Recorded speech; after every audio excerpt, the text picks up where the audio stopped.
Assalamualaikum warahmatullahi wabarakatuh. Kami dari kelompok satu paralel satu struktur data akan mempresentasikan hasil proyek akhir kami yang berjudul Sistem Reservasi Ruang Rapat di Kampus. Sebelum saya melanjutkan presentasi, saya akan memperkenalkan diri saya dan teman-teman saya. Saya sendiri Lukman Fadila Santoso dengan NIM G 640131136. Lalu ada teman saya Aldi Pramudia dengan NIM G 64012311003. Lalu ada teman saya juga Nabila Saidatul Aflah dengan NIM G 640131130.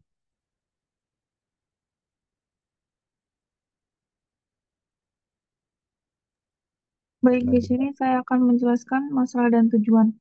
Jadi untuk masalahnya sendiri, sistem reservasi ruang rapat di beberapa kampus itu masih banyak dilakukan secara manual atau tidak tertata sehingga sering menimbulkan konflik jadwal dan boros waktu. Lalu data tidak tercatat rapi dan sulit dicek ketersediaannya.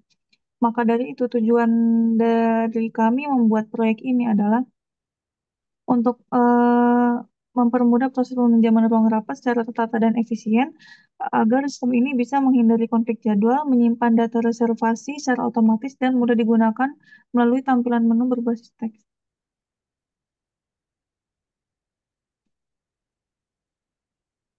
Lalu untuk solusi kami sendiri, di sini kami memiliki beberapa fitur utama, yaitu manajemen ruang. Di sini bisa menambahkan ruang rapat, lihat data dan status ketersediaan ruang rapat. Lalu ada manajemen reservasi ruang rapat. Di sini terdapat input data pemesanan serta status ruang rapat.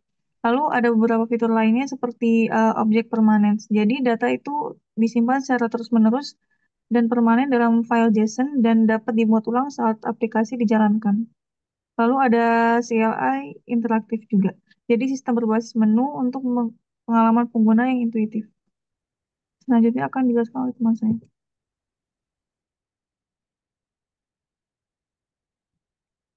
Oke, untuk teknologi dan metode yang kami gunakan di sini, yang pertama itu ada bahasa C++ versi 2020 dengan struktur data vektor, queue, dan stack. Untuk struktur data vektor sendiri ini menggunakan library bawaan oleh C++ ya. Terus ada queue dan stack ini kami buat dari bukan kami buat sih, kami buat dari referensi yang ada di internet. Terus algoritma, pertama algoritma hashing. Dan algoritma hashing ini berfungsi sebagai pembangkit atau generator ID unik untuk tiap objek reservasi. Terus ada sorting. Sorting di sini digunakan untuk nge-sort tabel reservasi. Jadi bisa di-sort melalui date dan jam mulai. Itu yang saya implementasikan. Terus ada data. Data di sini disimpan dalam format JSON. Format JSON kenapa tidak CSV? Ya, karena JSON itu lebih baik daripada CSV dan lebih suka aja. Terus ada metode pengembangan yaitu agile. Oke.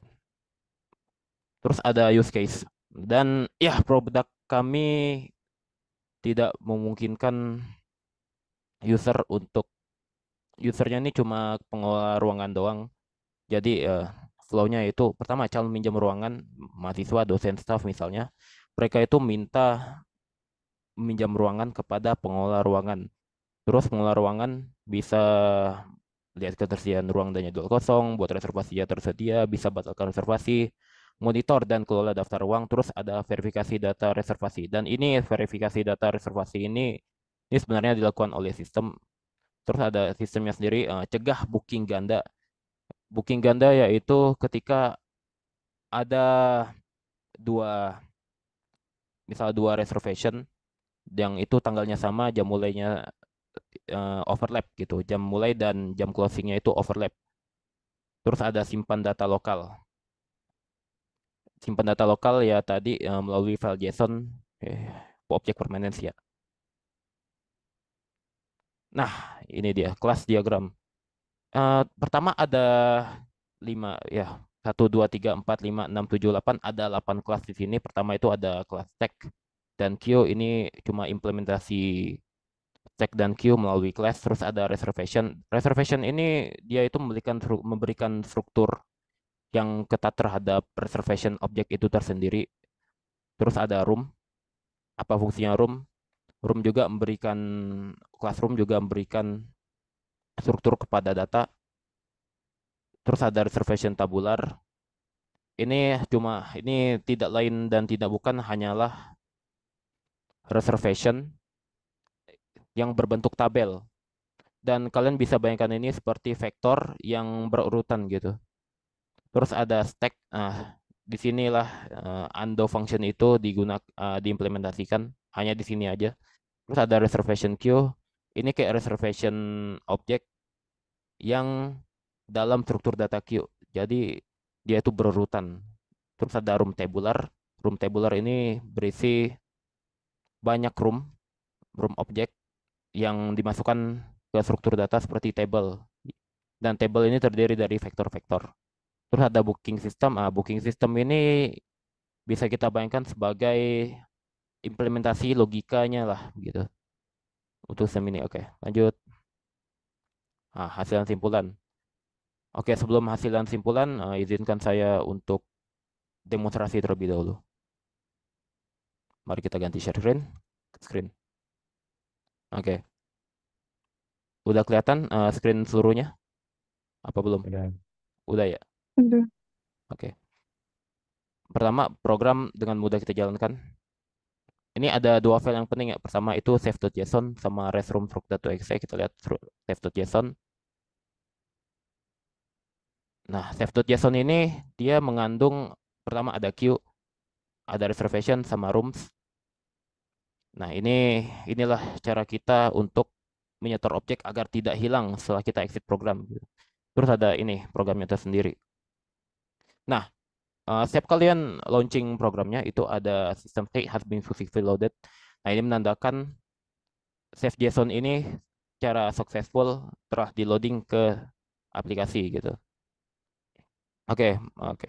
Fitur utama, pertama kita bisa ngelihat room yang ada. Ini ada 4 room ya. Terus ada view reservation table. Ini ada sistem reservasi. Bukan sistem reservasi, tapi tabel yang berisi reservasi-reservasi yang telah kita lakukan sebelumnya gitu. Oke, untuk kita di sini saya ingin menguji konflik management atau konflik handling dari program ini. Pertama kita enqueue dulu. Kita enter name, misalnya Aldi Pramudia, terus NIM-nya 640 123 begitu. Terus room-nya kita sengajakan sini B1. Kita dengan sengaja samakan B1. Terus 2025 06 01 kita samakan. Nah, kita bikin startnya overlap, misalnya kita 10.00 gitu kan. 10.00. Terus N-nya itu 13.00. Kita lihat apa yang terjadi. Nah, itu dia. Error conflicting reservation exists for room B1 at 2025 16 day 1 between 10 and 13. Nah, berarti wah tidak boleh nih karena reservationnya overlap. Bagaimana cara suatu ruang itu di apa ya? Dipinjam dalam waktu yang bersamaan? Kan tidak mungkin ya. Nah, kita exit, jangan exit dulu. Kita 7. Nah, save.json seperti di awal 14. Selesai. Oke.